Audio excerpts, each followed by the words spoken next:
네, 안녕하세요. 김개미 주식 투자의 김개미입니다. 자, 먼저 왼쪽 위에 보이시는 것처럼 주식 차트 분석부터 매매까지 전체적인 주식 투자 교육이 개설되어 있으니 주식 투자에 대해 쉽게 배워보고자 하시는 분들은 커피 한 잔 마실 거 아끼셔서 가입을 통해 체계적으로 공부해 보시면 좋을 것 같습니다.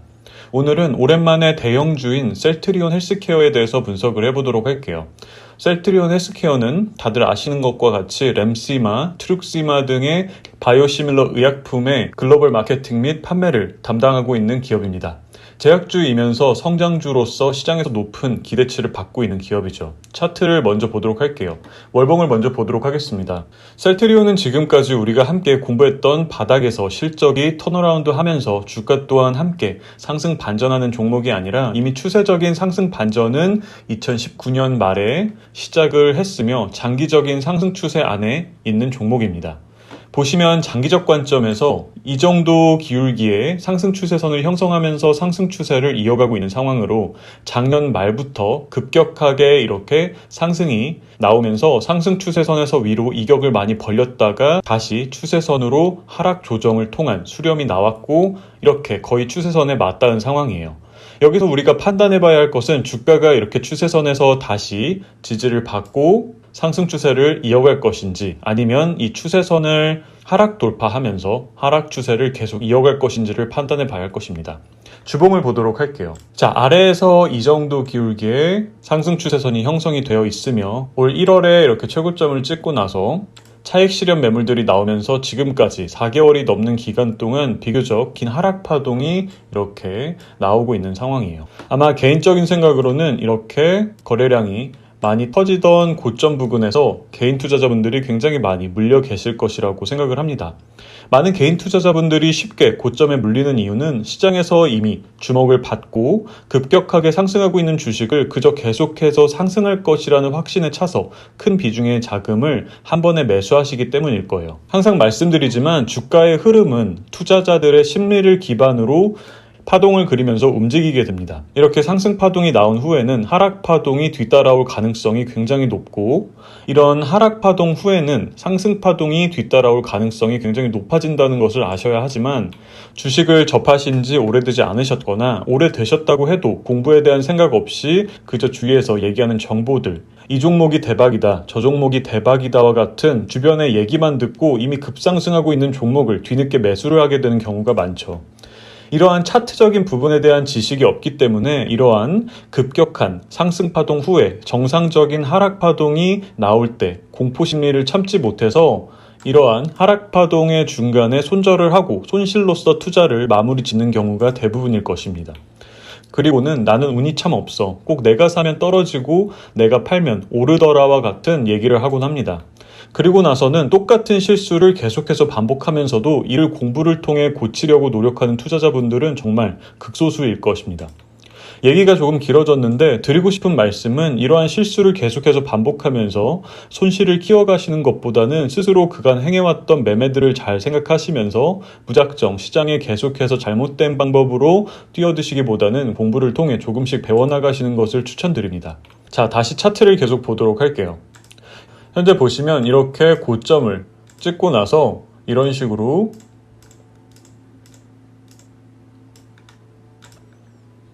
단기적인 파동의 고점과 저점을 계속해서 낮추면서 하락 추세를 이어오면서 이제는 주가가 밑에서 올라오고 있는 장기 상승 추세선과 하락 추세선이 만나는 지점에 도달을 했습니다. 여기서부터는 이제 투심에 조금씩 변화가 생길 가능성이 높겠죠. 고점 대비해서 현재 30%가 넘게 하락한 상황이기 때문에 이제는 투심에 있어서 과도하게 하락을 했다고 생각하며 저가 매수세가 조금씩 들어올 가능성이 높습니다.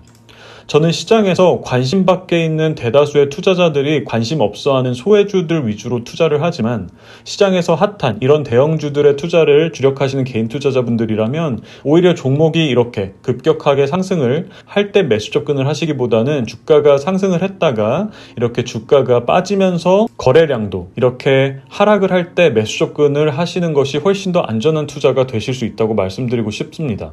주식 투자는 말이죠. 우리가 일반적으로 생각하는 상품이라고 생각을 해보시는 것도 좋은 접근입니다. 투자자분들 중에 집에서 살림을 하시는 분들도 많으실 텐데 우리가 집에 필요한 상품 하나를 살 때도 현명하신 분들이라면 마트에서 박앤세일을 할 때 대부분 더 소비를 하시고자 하실 거예요. 좋은 제품을 남들보다 더 저렴하게 살 수 있는 기회가 될 수 있으니까요. 이때 우리가 잘 생각해야 할 것은 마트에서 좋은 제품을 박앤세일을 하고 있는 것인지 아니면 제품에 어떤 우리가 모르는 문제가 생겨서 빨리 처분하려고 박앤세일을 하는 것인지 정도는 현명한 소비자라면 잘 파악하고 소비로 이어질 것입니다. 주식 투자도 똑같습니다. 현명한 투자자라면 시장에서 인기 있다고 막 너무 높은 가격이라도 서로 먼저 사려고 싸우시기보다는 그런 열기가 조금 식으면서 이렇게 시장에서 하락 조정이 나오면서 여기 거래량처럼 인기가 조금 수그러들 때 천천히 매수를 시작하시는 편이 훨씬 더 안전하게 투자를 하실 수 있는 방법입니다. 그리고 여기서 더 안전하고 편안한 마음으로 투자를 하시려면 투자금을 한 번에 다 사시지 마시고 혹시나 내가 사고 나서 더 떨어질 수 있다는 생각을 하시면서 자금을 나누셔서 분할적으로 매수를 하시는 거예요. 제 아내도 마트에서 장을 볼 때 간혹 휴지 같은 것이 박앤세일이라고 하면서 평소 가격보다 엄청 싸게 팔 때 줄을 서서라도 사려고 합니다. 근데 잘 모르는 제 생각에는 휴지같이 오래 쓸 수 있는 제품은 박앤세일 할 때 왕창 사놓으면 될 것 같은데 꼭 적당히 쓸 만큼만 사는 편이어서 물어보니 박앤세일 한다고 왕창 사고 나서 다음에 보니 더 싸게 세일을 하는 경우가 있는데 그럴 때 너무 마음이 불편하다고 하더라고요. 주식 투자도 잘 생각해보면 마찬가지의 원리입니다. 지금 가격이 싼 것 같아서 최대한 많이 샀는데 가격이 더 내려가면 마음이 굉장히 불편해지고 혹시나 계속해서 더 싸지는 게 아닌지라는 공포심리까지 형성이 됩니다. 이러한 심리를 극복하기 위한 간단한 방법이 한 번에 많이 사서 한 번에 많이 벌겠다는 욕심을 조금 내려놓으시고 항상 주가가 추가적으로 하락할 때 저가에 조금 더 살 수 있도록 분할적으로 매수하시는 습관과 이를 위해서 적당한 현금 비중을 항상 준비하시면서 투자를 이어가시는 것입니다.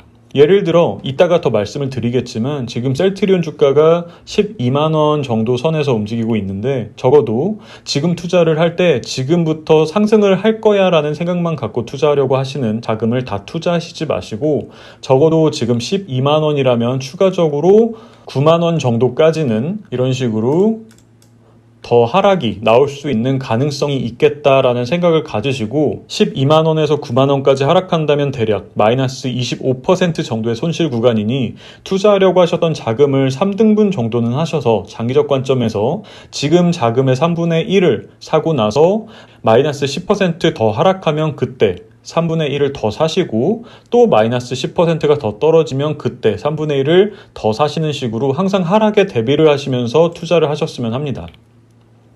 이미 경험해 보신 분들은 아시겠지만 한 번에 모든 투자금을 투자하고 나서 주가가 추가적으로 하락을 할 때와 현금 비중이 충분히 남아 있으면서 떨어지면 더 사면 되지라고 마음을 먹고 투자에 임하는 것은 정말 심리 상태에 있어서 천지 차이라는 것을 아실 거예요. 그러니 한 번에 다 투자해서 한 번에 대박을 낼 거야 와 같은 도박과도 같은 마인드로 투자를 접근하지 않으셨으면 합니다. 그리고 간혹 가다가 회원님들 중에도 그러면 자금을 나눠서 조금밖에 안 샀는데 안 떨어지고 계속 상승하면 어떻게 해요? 라고 질문 주시는 분들이 계신데 제가 항상 드리는 말씀이 한 종목에 목숨을 걸지 않으셨으면 한다는 얘기입니다. 만약 투자를 하고 나서 그 종목이 바로 상승을 하면 그 종목에 더 높은 가격에 더 사시려고 하시지 마시고 차라리 다른 종목에 그 자금으로 분산 투자를 해주시면서 리스크를 분산시켜 주시는 방법이 조금 더 안전하고 합리적인 투자 방법일 것입니다. 그러니 한 종목으로만 대박을 내겠다는 생각은 조금 멀리 하셨으면 해요. 계란을 한 바구니에 담지 말라는 누구나 다 아는 격언이 투자를 하는 데 있어서 특히 리스크 관리에 대해서 많이 고민하지 않으시는 개인 투자자분들에게 얼마나 중요한 얘기인지를 아셨으면 합니다. 자, 셀트리온 헬스케어의 재물을 보면서 얘기를 이어가 보도록 할게요. 셀트리온 헬스케어의 시가총액은 현재 18조 1,300억 원이며 올해 예상 지배주주 순이익은 현재 1분기 실적 발표가 나온 상황이므로 1분기와 나머지 분기들의 예상 실적을 합산하면 3,177억 원인 상황입니다. 즉 현재 주가는 올해 예상 실적 대비해서 퍼가 57배 정도 되는 상황으로 절대적인 기준에서는 현재 주가는 예상 실적 대비해서 엄청나게 비싼 상황이죠. 하지만 이렇게 과거 퍼 추이를 보시면 제약주이면서 성장주이기 때문에 시장에서 기대치가 높은 만큼 이때 947배는 영업이익이 적자가 났던 해이니까 제외를 한다고 해도 퍼가 낮게는 86배에서 123배까지도 받아왔었기 때문에 현재 퍼가 57배면 지금 주가는 적정 수준이라고 봐도 무방할 수 있겠죠. 특히 이익 측면이 아닌 자산가치 측면에서 주가순자산 비율인 PBR은 적게는 5배에서 많게는 12배까지 갔던 만큼 올해 예상 PBR이 7.5배면 납득할 수 있을 정도의 주가 수준입니다. 자, 이런 상황에 만약 앞서 말씀드렸던 것처럼 주가가 25% 정도 추가적으로 하락을 해서 9만원까지 간다고 가정을 한다면 올해 예상 BPS가 15,557원이니 PBR은 5.8배까지 떨어지게 되므로 PBR 측면에서는 확실히 저평가 구간으로 진입을 하게 됩니다. 이러한 상황에 이렇게 증권사 컨센서스상 올해뿐만 아니라 계속해서 실적이 증가할 것으로 예상되기 때문에 현재 주가에서 9만원까지 하락폭을 열어두고 앞서 말씀드렸다시피 분할 매수로서 대응을 해 나간다면 충분히 해볼 만한 투자가 될 수 있지 않을까 생각합니다. 제가 오늘 드린 분석 내용은 참고만 하는 선에서 스스로의 투자를 잘 판단하시되 앞서 말씀드렸듯이 안전하게 추가 하락에 대한 부분을 꼭 생각하시면서 비교적 편안한 마음으로 건강한 투자를 이어나가셨으면 합니다. 시청자분들 모두 성투하시기를 바라며 오늘 영상은 여기까지 하도록 하겠습니다. 끝까지 시청해주셔서 감사합니다.